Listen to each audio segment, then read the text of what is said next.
kumusta ka ngayon bilang, kolehiyo, geodetic engineering student? Ano ba yung mga pinagdaanan natin and gaano ba kahalaga sa'yo, maitanong ko na rin, gaano kahalaga sa course mo ngayon, sa pag-aaral mo, yung social media, Divine? So far, sir, okay lang naman po yung pagiging student ko po ngayon. And thankfully, na-survive naman po yung pagiging first year. And honestly po kasi, roller coaster po talaga yung nangyari. Sobrang daming ups and downs.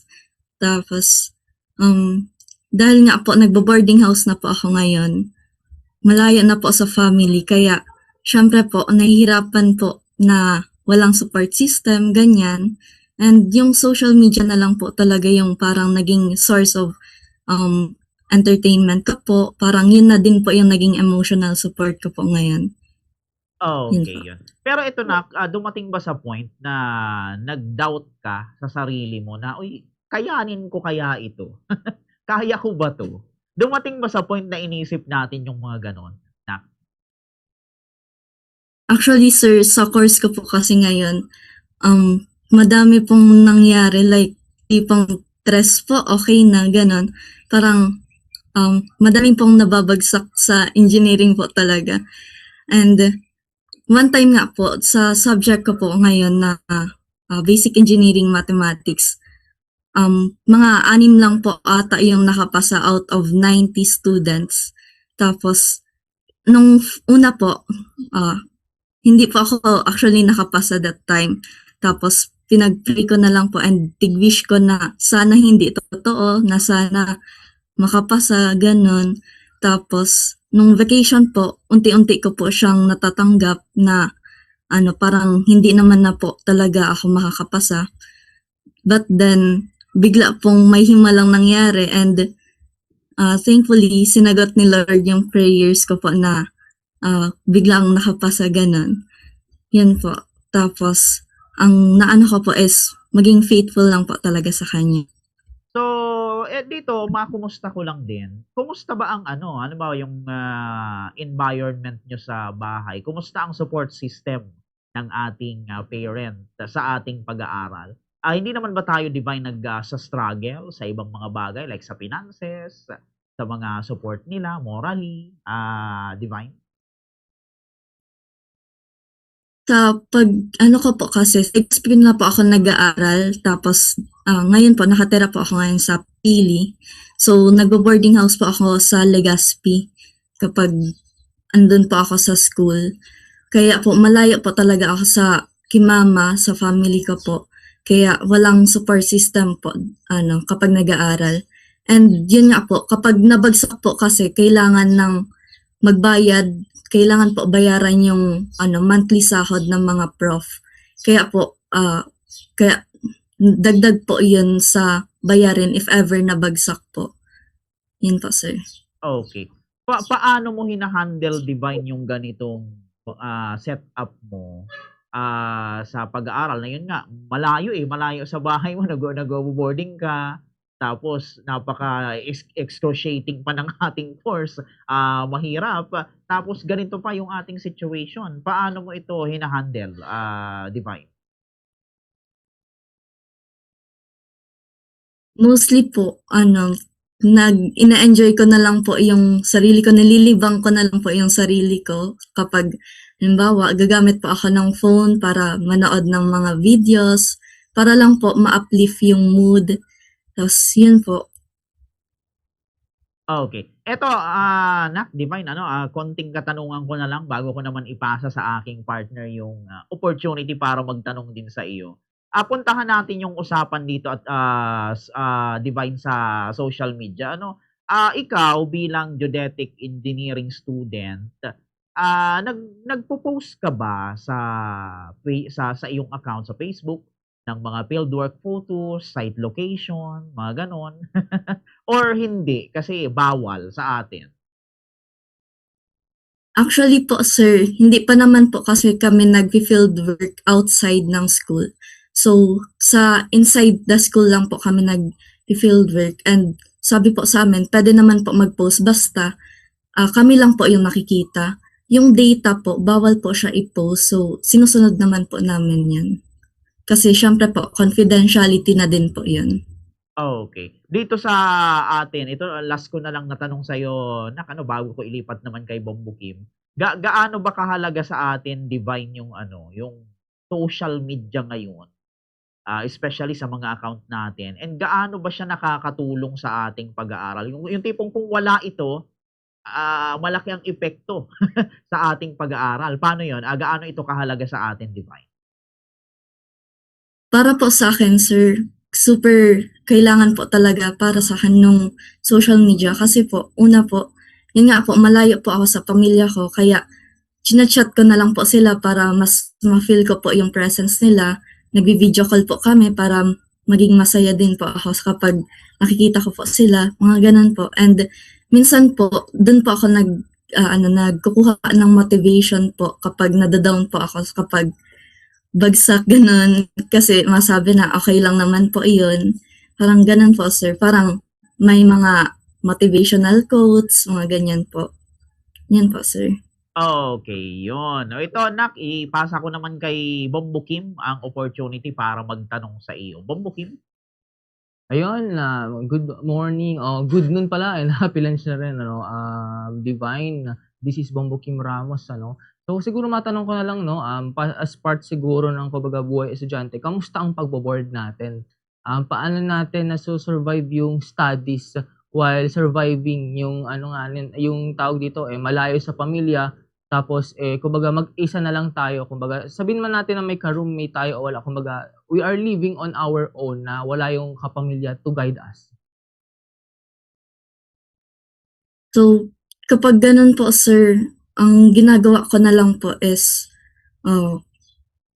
asa na lang talaga sa sarili. Parang, kailangan ko po buhatin yung lahat ng bigat or pressure ng mag-isa, ganun. So, ang kailangan ko lang po talaga disiplinahin yung sarili ko, management, para po kaya ko pong magawa yung lahat ng task. Tapos, basta po, sinusunod ko po yung mga time na sinasat ko po para para naman po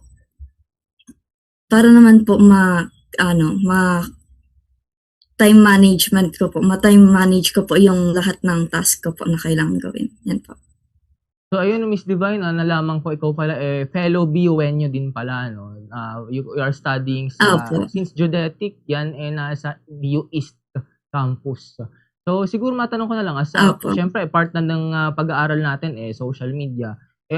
Siguro in relation or siguro regardless din siguro dun sa field o kurso na pinasok natin, paano nakakatulong itong social media and digital technology, and ano din yung disadvantage na nakita natin dito sa ating pag-aaral? So, yung advantage po nung social media is, una po, pwede pong makahanap ng mga information sa social media, like kung paano i-compute yung mga certain area, mga ganun po. And ang disadvantage naman po is, minsan po, threat din po na baka may mga nagnanakaw ng information, mga ganun po. Yun.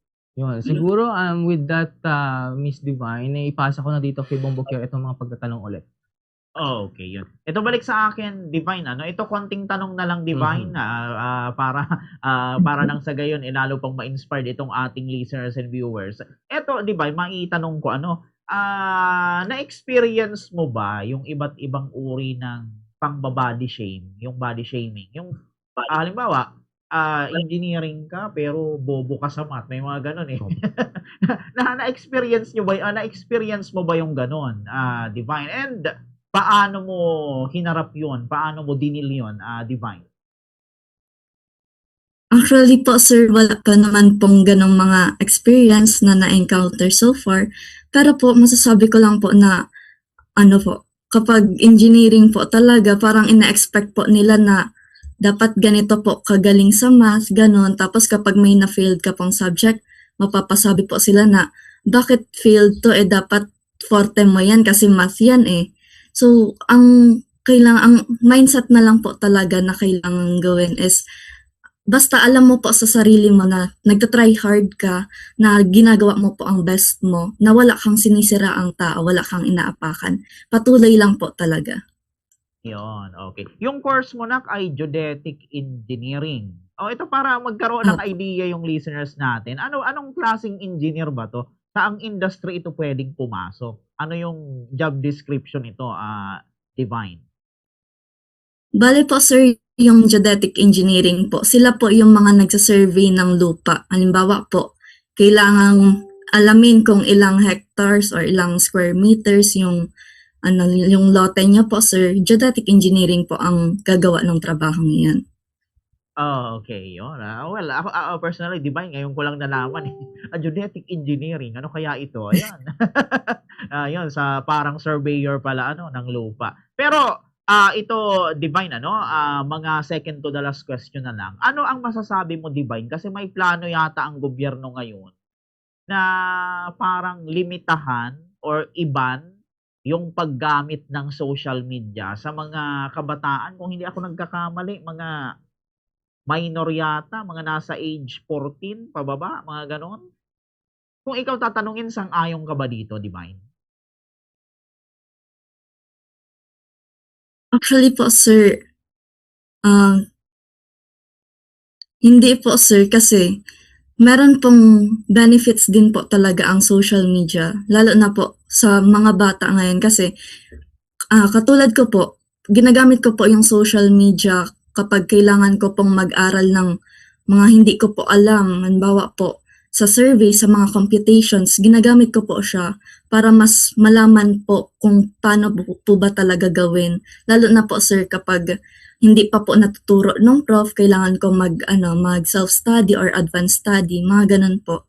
And minsan din po, kailangan ko rin ng motivation kung paano po ba yung mga ginagawa ng geodetic engineers, kung kaya ko rin po ba, mga ganun po. And minsan, yun din po kasi yung way ng pag-connect po sa ibang tao.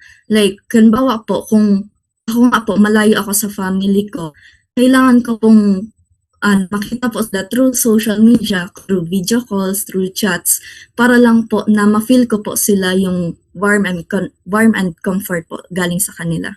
Ganun po, sir.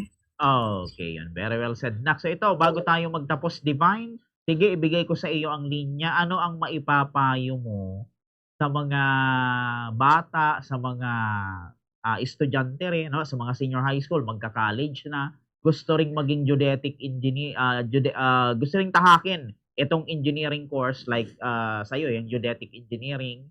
Ano ba ang kailangan nilang ihanda? Anong maia-advise mo sa kanila, Divine? Para po sa akin, sir, ang kailangan lang po talaga nila is lakas ng loob, tapos wag na wag susuko. Kasi po sir, dito po, patibayan po to kung mahina ka po or kung madali ka pong sumuko. Ma-left behind ka po talaga.